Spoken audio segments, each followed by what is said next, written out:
तो hello everyone. 12th PCB के वह विद्यार्थी जो यहाँ पे गवर्नमेंट नर्सिंग कॉलेज से बीएस नर्सिंग कोर्स करना चाहते हैं और कम अंकों पे गवर्नमेंट कॉलेज पाना चाहते हैं, उनके लिए महत्वपूर्ण सूचना यहाँ पे रहने वाली है। देखिए मेरे प्रिय विद्यार्थियों, अगर आपको कम अंकों पे सिलेक्शन पाना है तो फॉर्म अप्लाई करने का तरीका सही होना चाहिए। दूसरा, आपका एग्जाम देने का तरीका सही होना चाहिए। तीसरा, आपका काउंसलिंग करवाने का तरीका सही होना चाहिए। आपने देखा होगा काफी बार आपसे कम अंक वाले विद्यार्थी का सिलेक्शन हो जाता है लेकिन आपका नहीं हो पाता। तो उसके पीछे क्या लॉजिक है मेरे प्रिय विद्यार्थियों? उसके पीछे 3 फैक्टर काम करते हैं। पहला, फॉर्म कैसे भरना है अभी मैं आपको दिखाऊंगा। दूसरा, एग्जाम कैसे देना है। और तीसरा, काउंसलिंग कैसे करवानी है। मेरे प्रिय विद्यार्थियों, आपकी जानकारी के लिए मैं आपको बता दूं कि केंद्र सरकार ने व राज्य सरकार ने आप लोगों के लिए काफी सारा रिजर्वेशन दे रखा है, लेकिन आप इसका बेनिफिट नहीं उठाते। आप लापरवाही के साथ फॉर्म अप्लाई कर देते हो। जैसा कि हाल ही में काफी सारे फॉर्म निकले थे, आपने अप्लाई भी किया होगा और अभी और निकलेंगे, है ना। अधिकतर फॉर्म इसी मंथ में निकलेंगे आप लोगों के लिए। तो वो आपको किस प्रकार से फॉर्म अप्लाई करना है और दस्तावेज किस प्रकार आपको पहले से तैयार करके रखना है ताकि रिजर्वेशन आपको मिल सके और आपका कम अंकों पे सिलेक्शन हो सके।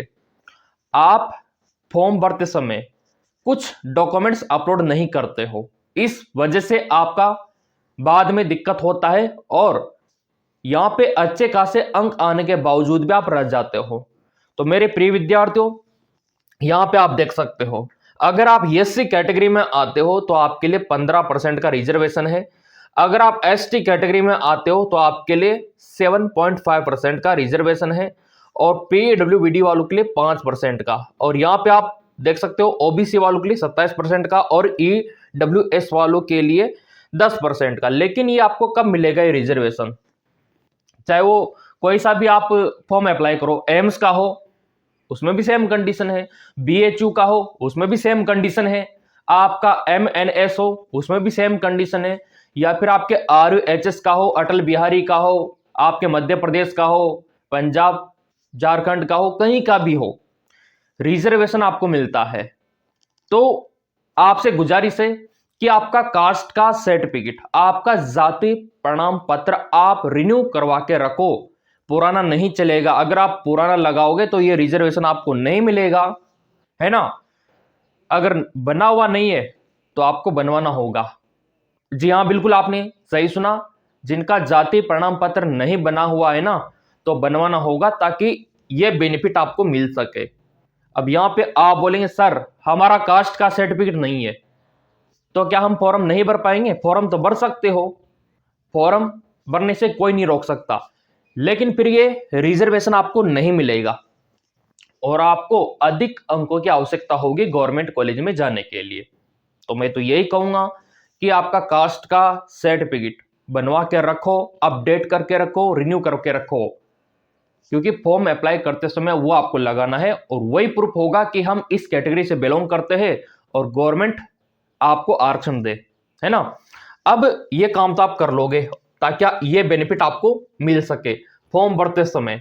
और फॉर्म भरते समय आपका गवर्नमेंट आईडी जैसे कि आधार कार्ड अपडेट करके आपको डालना है ताकि कोई इश्यू ना हो।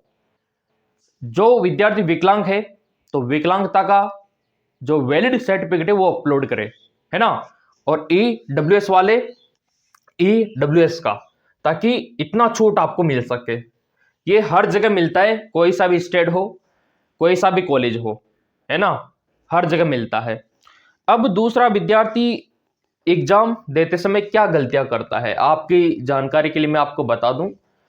एग्जाम देते समय आप लापरवाही कर देते हो, जो आपको पहले दिख रहा है वही करना शुरू कर देते हो।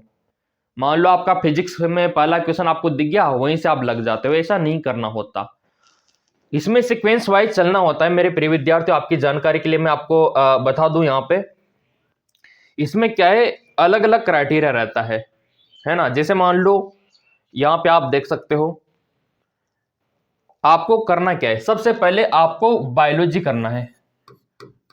बायोलॉजी, ठीक है, क्योंकि बायोलॉजी सबका फेवरेट होता है और आपका बायो में भी जूलॉजी सबसे पहले करना है आपको, ये जूलॉजी, और उसके बाद बॉटनी, अगर आपको सिलेक्शन पाना है।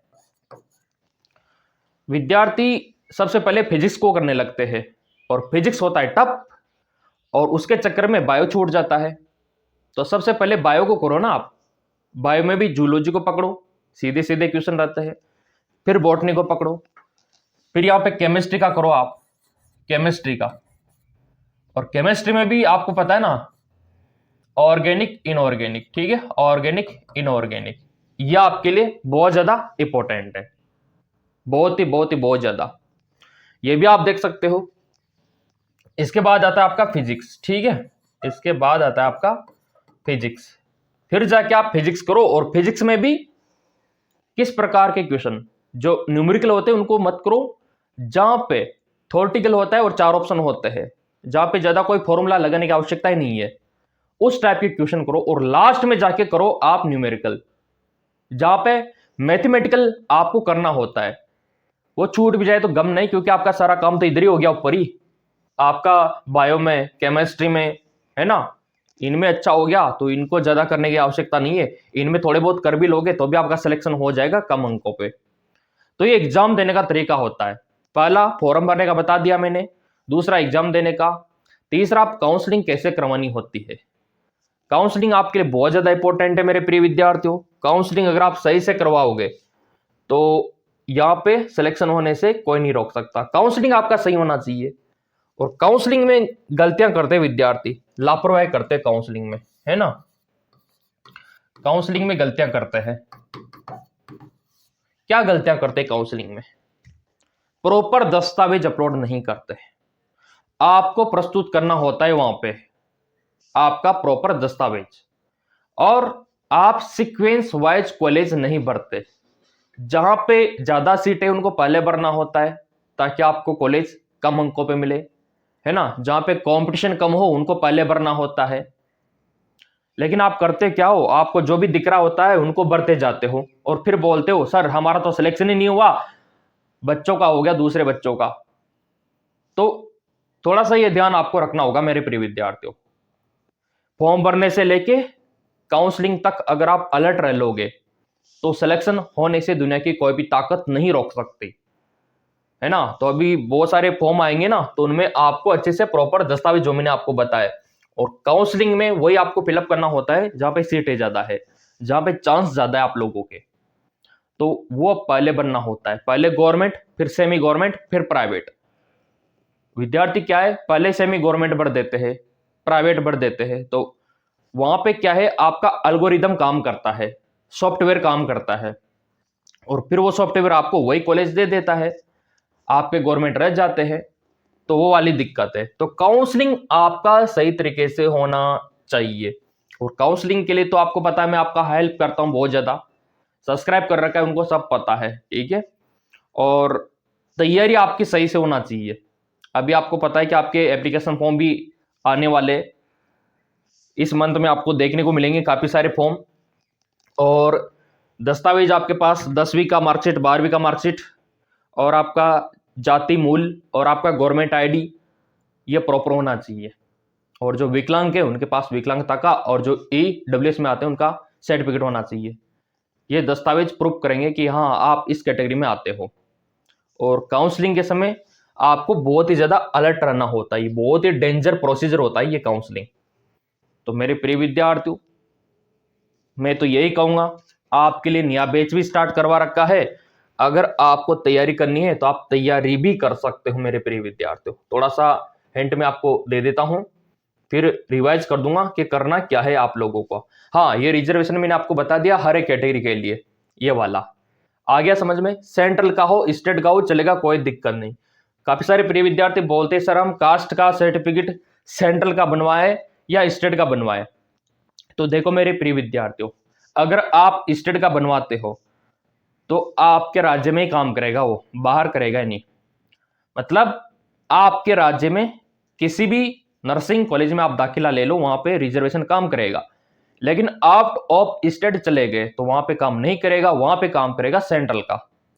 तो अगर आप सेंट्रल लेवल का कास्ट का सर्टिफिकेट बनवा लेते हो तो हर जगह काम करेगा, आपके स्टेट में भी, दूसरे स्टेट में भी, ऑल इंडिया में। तो सेंट्रल का अगर आप बनवाते हो तो आपके लिए अच्छा रहेगा, और यही आपको बनवाना है कास्ट का सर्टिफिकेट। कहाँ पे बनेगा? साइबर कैफे शॉप पे बन जाएगा, है ना। जो आपके मित्र जो आपके कंप्यूटर सेंटर होते हैं वहां पे भी बन जाएगा, कोई दिक्कत नहीं। तो इसका तौर तरीका रहने वाला है कम अंकों पे सिलेक्शन पाना है, और ये हर कॉलेज में काम करता है, गवर्नमेंट, सेमी गवर्नमेंट, प्राइवेट, हर जगह सभी में ये लागू होता है। चाहे नीट के थ्रू हो रहा हो आपका सिलेक्शन, इंट्रेंस एग्जाम के थ्रू हो रहा हो, हर जगह काम करता है। अब यहाँ पे तैयारी के लिए आपको एमकेएस एकेडमी एप्लीकेशन डाउनलोड करना होगा। टेलीग्राम तो फॉलो कर ही रखा होगा आप लोगों ने, बहुत अच्छी बात है। नहीं कर रखा है तो कर लेना, ताकि आपको यहाँ पे बेनिफिट काफी सारा मिल सके मेरे प्रिय विद्यार्थियों। क्योंकि आपका एग्जाम बहुत ही करीब है, नोट्स वगैरह सब आपको मिल जाएगा, लाइव रिकॉर्ड, और यहाँ पे आप देख सकते हो ये ओपन हो रहा है, टेस्ट का सीरीज सब उसमें इंक्लूड कर दिया गया है, और ये आपका ओपन हो चुका है एमकेएस एकेडमी। इसका लिंक वीडियो के डिस्क्रिप्शन में मिल जाएगा। ये डाउनलोड करने के बाद इस प्रकार का इंटरफेस आपको दिखाई देगा, और यहां से आप देख सकते हो ये आपका पूरा विस्तृत विवरण। ये देखिए, पीएस नर्सिंग बेस 2026, ठीक है, और ये आ चुका है। ये देखिए नीट कोर्स लाइव 2026, ये देखिए। तो ये आपके लिए बहुत ज्यादा इंपॉर्टेंट है, और मैं तो यही कहूंगा आज से, अभी से आप ज्वाइन कर लो, ताकि आपका तैयारी और बेटर हो सके। और सब्सक्राइब कर रखा होगा तो फॉर्म सबसे पहले आपको यहीं पे मिलेगा। धन्यवाद।